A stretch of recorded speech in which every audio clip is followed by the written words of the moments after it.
Hello, I'm Ollie and this is Criminally, where I talk about crime, pulp, horror, that kind of thing. Today, 2 great books and a few mediocre ones. It's my weekly wrap-up.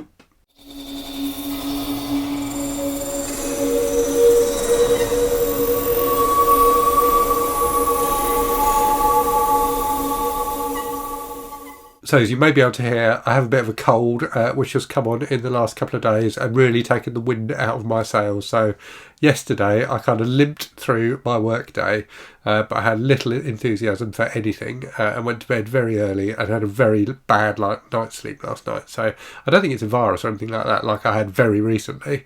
It's just a cold, but I just feel a bit crappy and I'm very croaky. So apologies if I'm a bit sniffy in this video. Anyway, normal format for a weekly wrap-up video. So I'll talk about what I've been reading and then I'll tell you what's been on the channel and what's coming on the channel. And it's been not a great week reading-wise. So last week, when I filmed this video, I had 3 5-star reads to talk about. It had been a fantastic reading week. And I think maybe just partly because that week was so good, this week has felt less good in comparison. That said, it has been bookended, if you'll pardon the pun, by 2 really, really good books.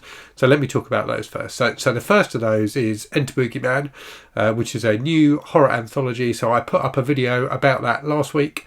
There'll be another video about it this week, so a full review video of it this week.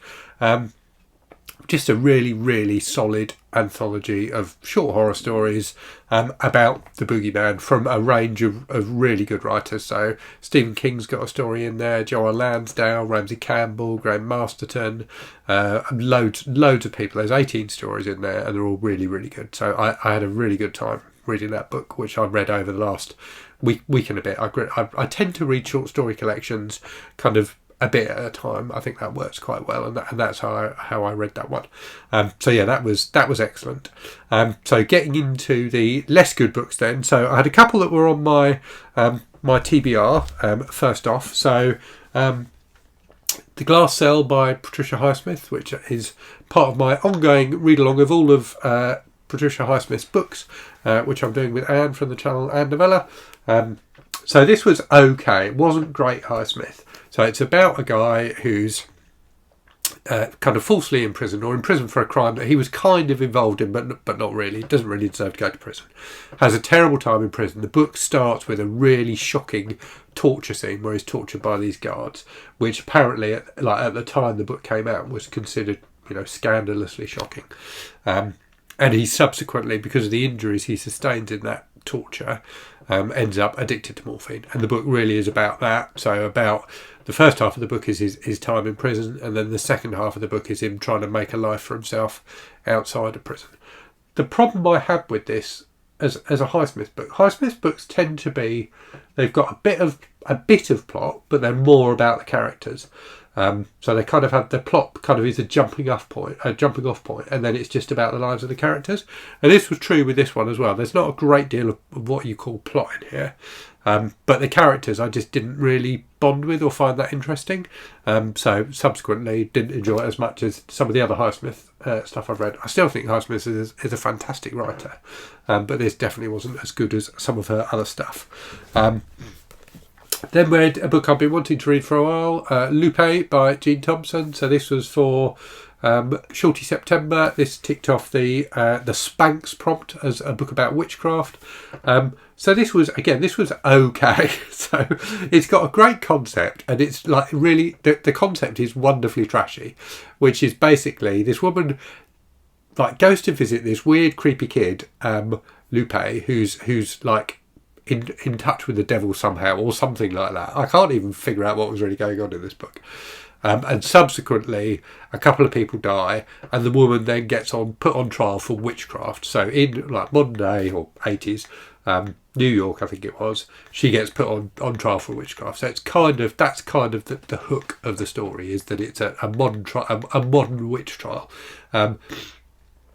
And it was kind of reasonably entertaining, but it didn't grip me. But it's got a nice kind of 70s, 80s TV movie vibe to it, albeit there are some really shocking kind of sexual scenes as well. So yeah, not fantastic. It was fine, but I didn't love it. Then read a couple of... So after that, after having read 2 books off my TBR that I didn't particularly enjoy, I thought I felt like I was just in the mood for some thrillers. So I put out on my Discord server a plea for people to recommend me some thrillers, and some people made some really good recommendations. Unfortunately, the books I chose to read weren't necessarily those great recommendations. So one was a book nobody had recommended, but I was really in the mood for, some Mary Higgins Clarke. So Mary Higgins Clarke, if you don't know, was like a hugely successful suspense writer in the 70s and 80s in particular.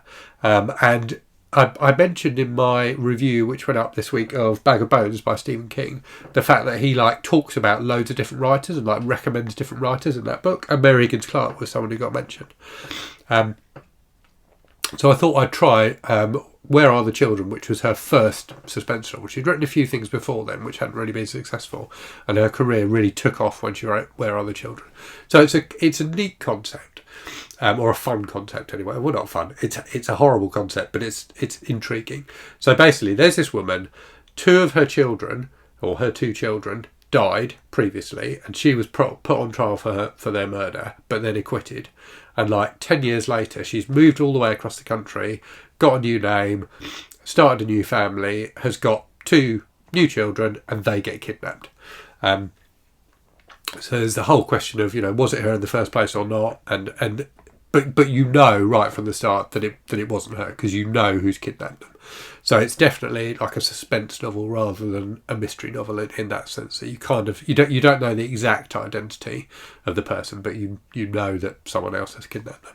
So it was quite enjoyably suspenseful, but as it goes on, it gets kind of more and more ridiculous, and there are more and more kind of coincidences that have to come together to make it credible, and kind of failed to. So it was reasonably entertaining. It was a quick read, but it wasn't brilliant. I then read one that had been recommended. So this was recommended by one of my patrons and viewers, Lel. The book was Eeny, Meeny by M.J. Arlidge. Now, someone had recommended M.J. Arlidge to me in the past, and I know that because I kind of vaguely remember it, but I can't remember who it was. But I've got 5 books by M.J. Arlidge on my Kindle, which I think I got in a Kindle deal. The first 5 books in the Helen Grace series, which Eeny, Meeny is the first of. So these are British police procedurals set in Southampton, which is a city quite close to me, just along the coast, about this female police detective, Helen Grace, investigating stuff. And in this book, a mysterious psychopath is kidnapping pairs of people and like locking them in a room basically, and giving them a gun with 1 bullet in it, and saying, only one of you is going to come out alive. I will let the person who kills the other person out. And it's kind of what happens with that. So it's kind of almost like a bit of a Saw type concept, I guess, in terms of having to do something awful. And it's about this happens again and again throughout the book with different pairs of people, and it's about this detective trying to investigate it. And it was definitely an entertaining, quick, gripping read. But I just felt like it felt like, I don't know if it was M.J. Arlidge's first book, but it kind of felt like a first book. It was quite unpolished. It stretched credibility at times. And I don't know why. I don't know if this is like an English thing, but I always find it much more believable when I read like serial killer books set in the US than one set in the UK.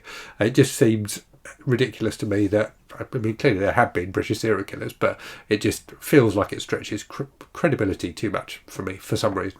Anyway, so this was a reasonably enjoyable, quick thriller, but like nothing special. I then read another book from my TBR. I did get through a good few books this week. So I then read another book from my TBR, which was I Like Most Hateful by Hailey Piper, which comes out next week. So I was very kindly sent a copy of this by Titan Books for review. And again, this was okay, but not great. I was expecting to really like this, and I was really looking forward to reading some Hailey Piper, because I've heard great stuff about her books.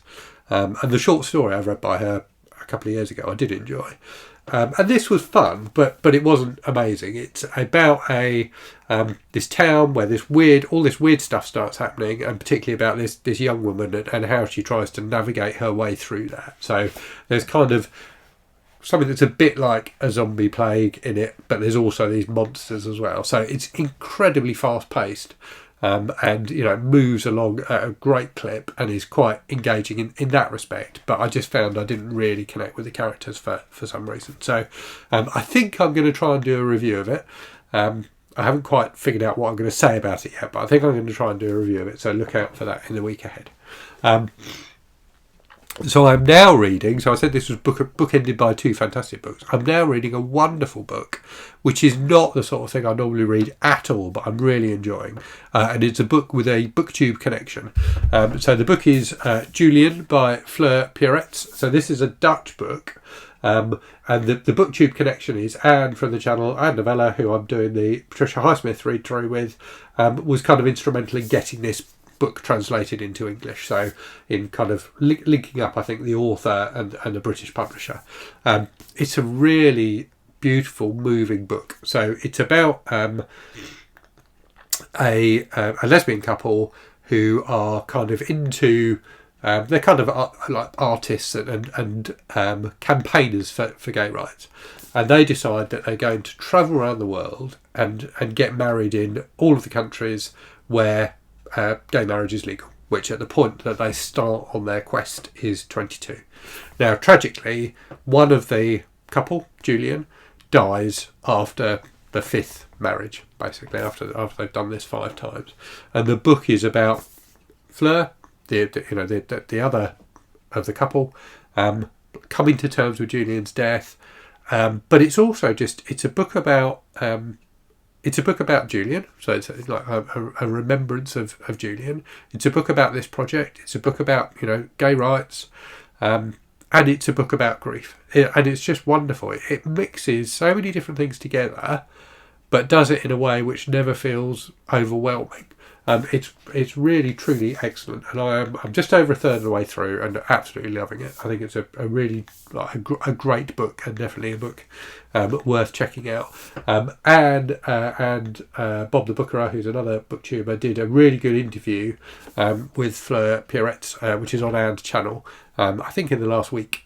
So do check that out if you're interested by the idea, and you can learn a bit more about the book in that. But thoroughly recommended.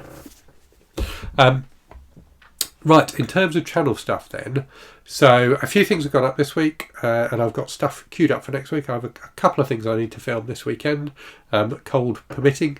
So in the last week then, you've had the BookTube anniversary tag. So I think when I filmed this last Saturday, it was the 2nd anniversary of the channel. So I did the BookTube anniversary tag where you answer kind of various questions about your channel.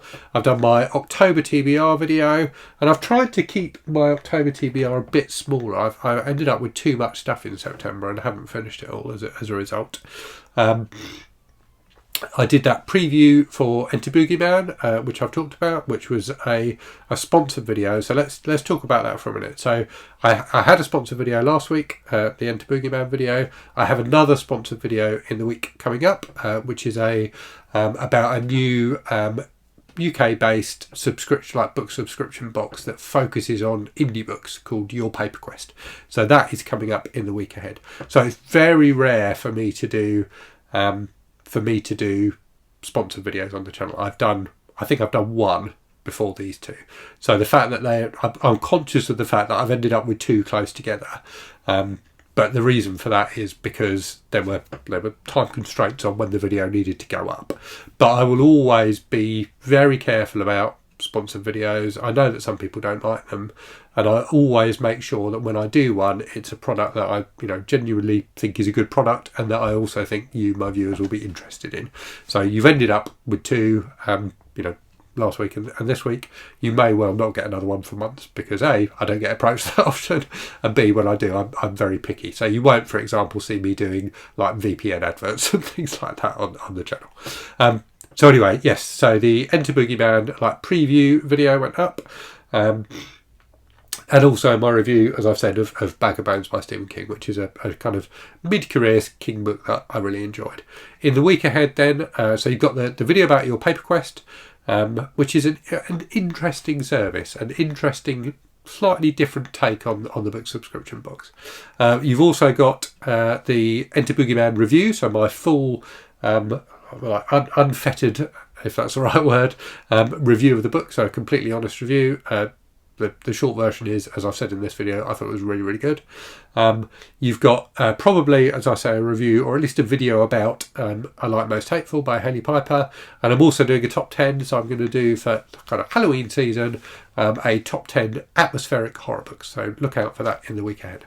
So hope you found that interesting. Hope you've all had good reading weeks. Do let me know in the comments what you've been reading. Let me know if you've read any of the books I talked about. And as always, thanks very much for watching. Hope you're safe and well out there. Hope you're really good stuff. And I'll speak to you again very soon. Cheerio.